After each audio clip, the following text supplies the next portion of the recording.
OK, let's turn our attention to another departure now, this time in the WSL. Emma Hayes, of course, claimed her 7th league title as Chelsea manager. They thrashed Manchester United 6-0 at Old Trafford, and that was her final game in charge. It means that Chelsea finished above Manchester City on goal difference. And to discuss that and more, I'm delighted to say we're joined live by Shebahn Aherne. Good morning to Shebahn. Always good to see you. Morning, troops. How are we? What a title race that was. Yeah, it was good, wasn't it? And she called it her toughest and sweetest, I think she described it as, that victory. Look, she was exhausted as well. She says there's nothing left in the tank for her. How great an achievement is it, do you feel?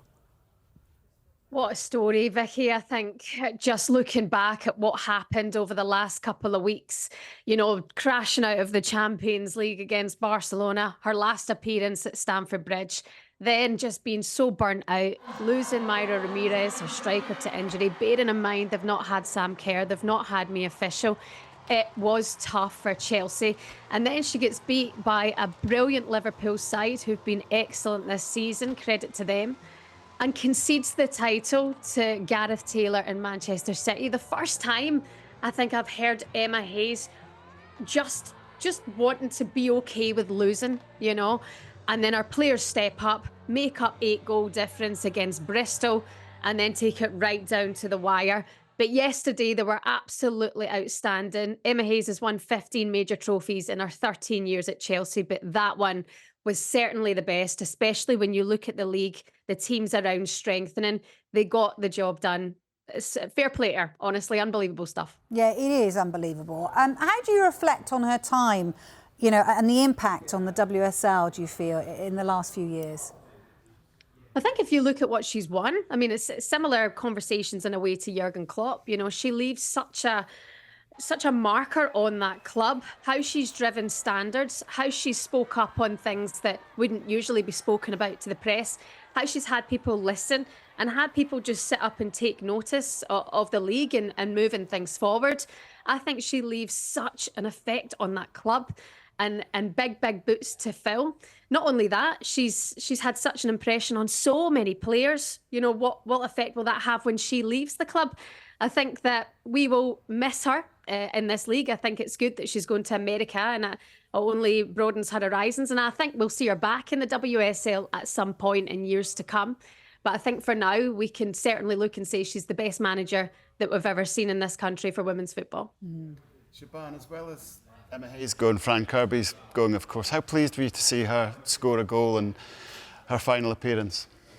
Yeah, excellent stuff. It was kind of written in the stars in the way that it happened for Fran Kirby leading up to that goal, her just stepping into that moment. And she stepped up in big moments for Chelsea over the years. She's won 16 pieces of silverware for her club, and they were clinical yesterday. Manchester United were hung out to dry at Old Trafford. Chelsea had one thing to do, to go and win that title, and they went for it hell for leather. They were not going to let Manchester City make up the goal difference, and the fact that she was the final person to score at Old Trafford, bowing out from her Chelsea career, just shows what a special player she is and how much she'll be missed from Chelsea too. Hi, Shebahn.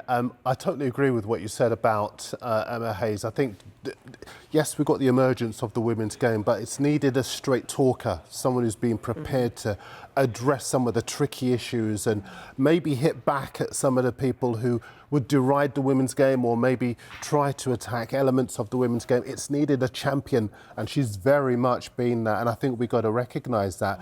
Just talk to us about Sonia Bonpastor, because she got a big job succeeding Emma Hayes. What's your view on her?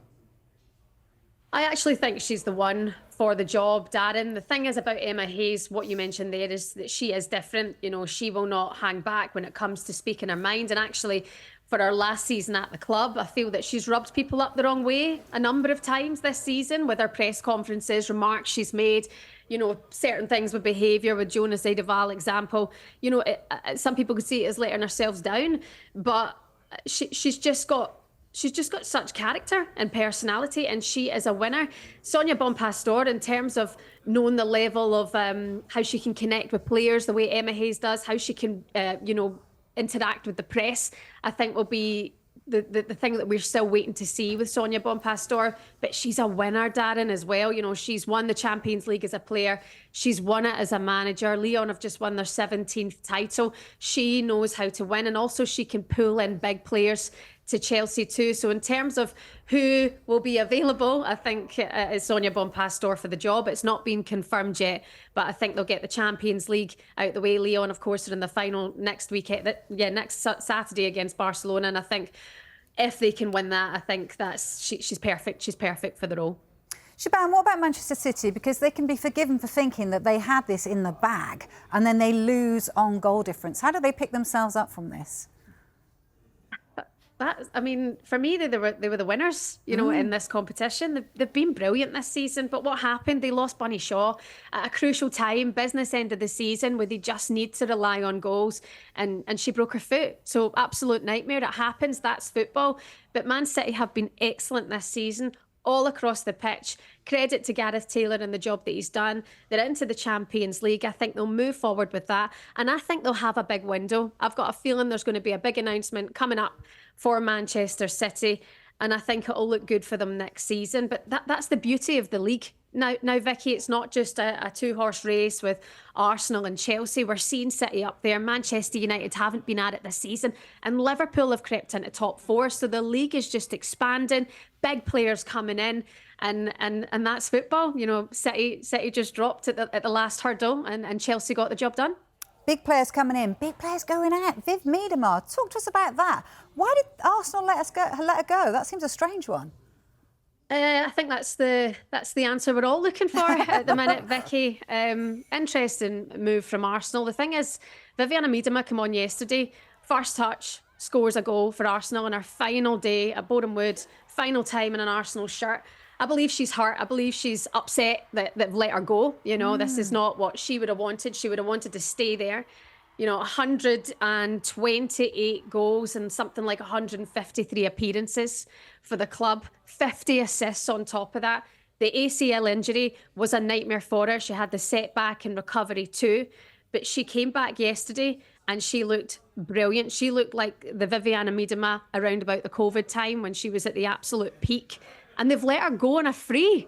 You know, at least tie her down and then sell her. She could have been the first £1 million women's footballer. And they've let her go, possibly to a rival on a free. And for me, that sums up Arsenal this season. It's been so disappointing. And the fact that they've let that happen, I mean, I think they'll rue the day that they let her go, especially if City win next season and she's in their squad.